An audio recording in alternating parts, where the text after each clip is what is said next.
Hey guys, Josie with Queenmate Pawn here, and today I want to talk about combinations.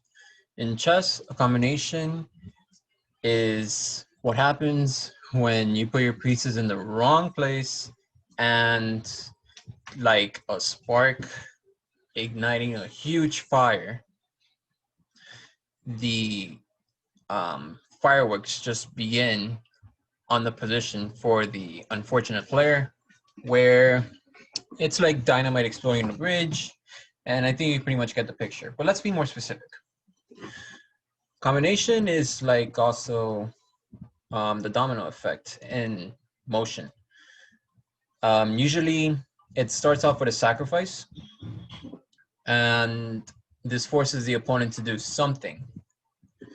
Take the sacrifice or leave the sacrifice alone.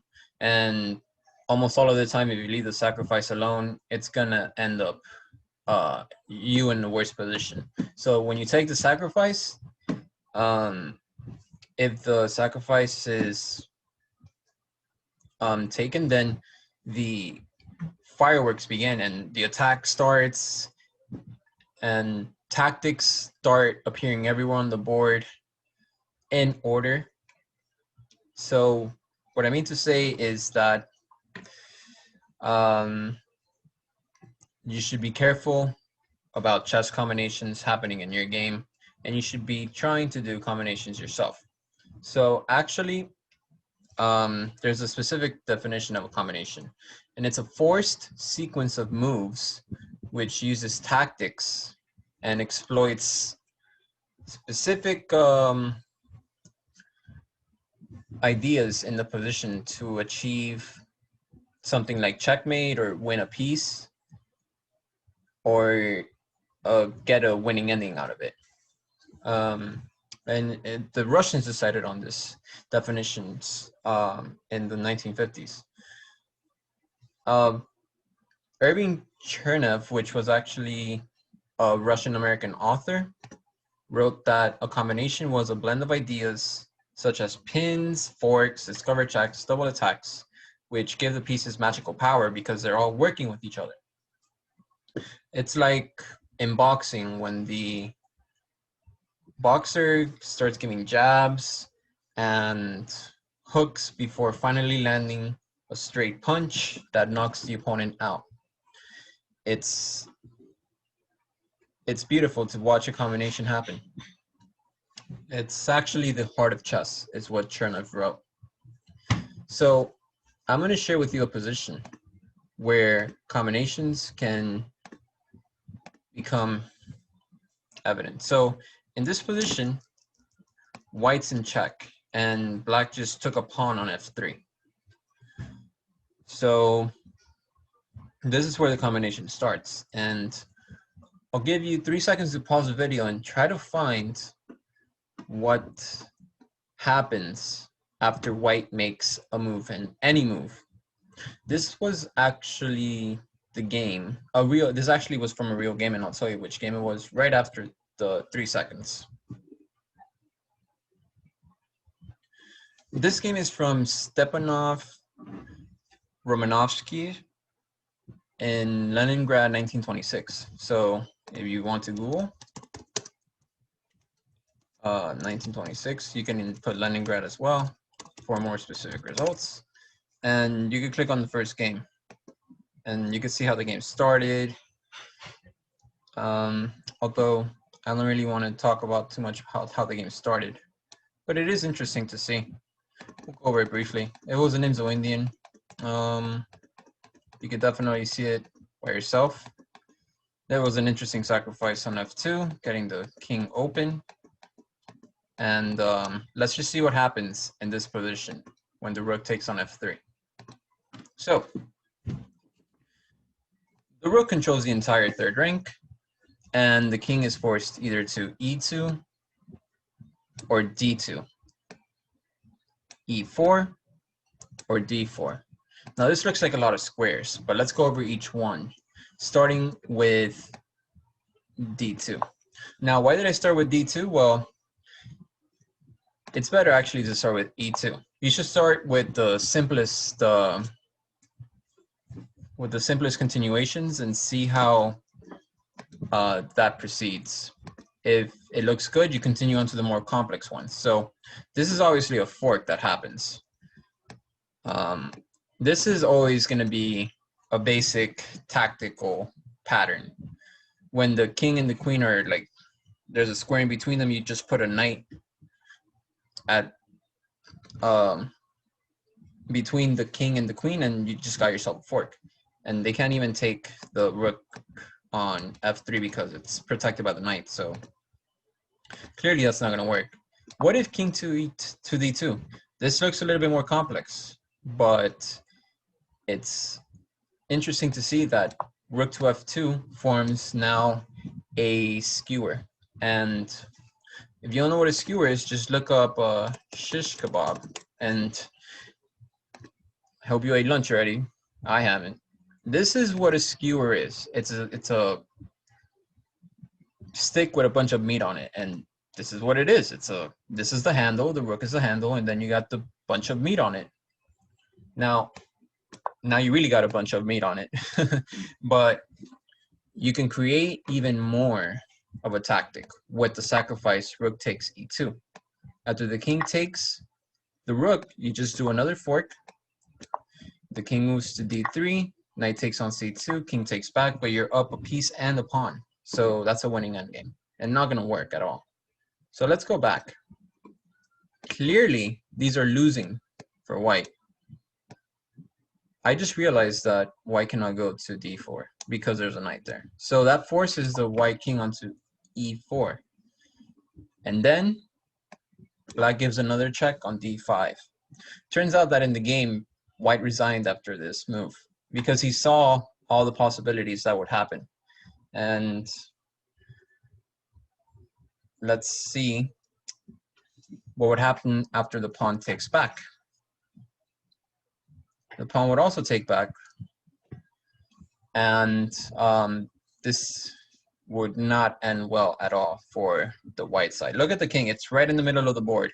Notice that the king cannot take the rook. If it does, it gets forked again. And this is another pattern. Usually when the king and the queen are in the same color and they're close to each other, there's a possibility for a fork. And this is also a common endgame theme. Do not keep your pieces on the same color if there's a knight around. So the king goes over here to e2, e3. Knight takes on c2. King to d3. Now the knight looks trapped, but bishop saves the knight. And the knight will move away to either... It will move across from the king on the next move. So moving backwards, we know that that cannot happen. So the white king takes the pawn, but now the bishop comes and sacrifices itself. And again, like I just described, you cannot keep your king and queen on the same color, or even king and rook on the same color, if there's a knight on the other side of the board. This is disastrous. So this also cannot be because of the skewer. The pieces of meat are ready to be gobbled up, and even though white wins a bishop, he's down the exchange, and this should be an easy win after black takes the pawn. And it's not even necessary, but probably best. So we know that the bishop cannot be taken. We know that the knight cannot be taken. We know that the king cannot go there. Why? Well, you actually have this skewer again. This time it's a diagonal skewer. And the king takes the rook, the bishop takes. Now white tries to skewer of his own, but simply just bishop to a4 saves the knight. So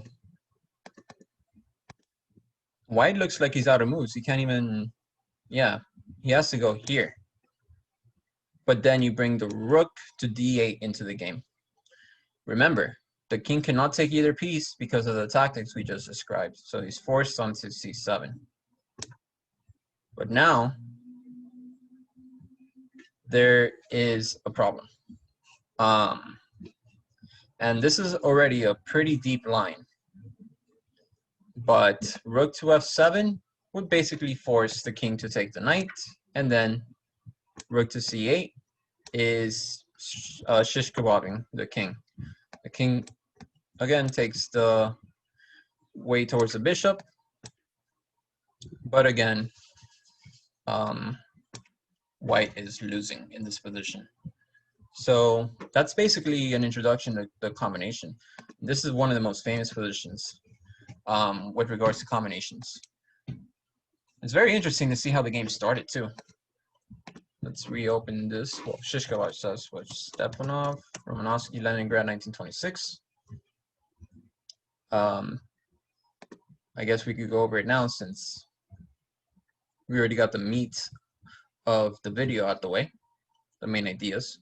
So, Nimzo-Indian defense, I guess it's one of the most respected defenses to d4, because white wants to play e4, but the Nimzo-Indian prevents that, right?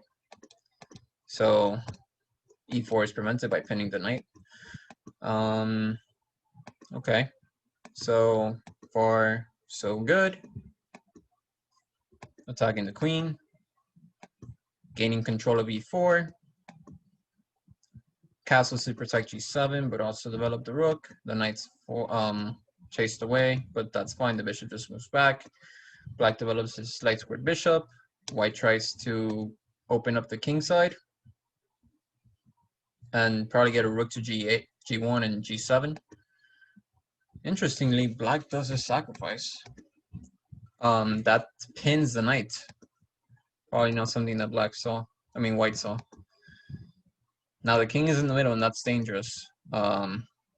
However, black cannot take the knight because of the windmill tactic. Rook takes g7, and then probably rook takes, rook g7 again, and then rook to h5, or just rook to g6, and then rook to f6, bishop takes, queen takes, rook takes, winning. So now look at how rook doesn't take here, because the queen it's checking the king. So there we go. The exchange happens. So it looks like materially black has a rook and a bishop for a queen. In this case, it's actually a rook and a knight, which makes sense. And it looks like this was the mistake. Maybe white should have just kept things close with e4. That probably could have been better. But yeah, what I was saying finally was that, yeah, it does make sense that there's a knight, even though both knights came off the board. All right, because white took the bishop and captured the knight. So he has two knights. Okay, so that's the end of the video, and I hope you enjoyed it. Stay tuned for more, and feel free to do some combinations in your own game, and comment if you have a link to your Lichess game that you want to share and show the combination.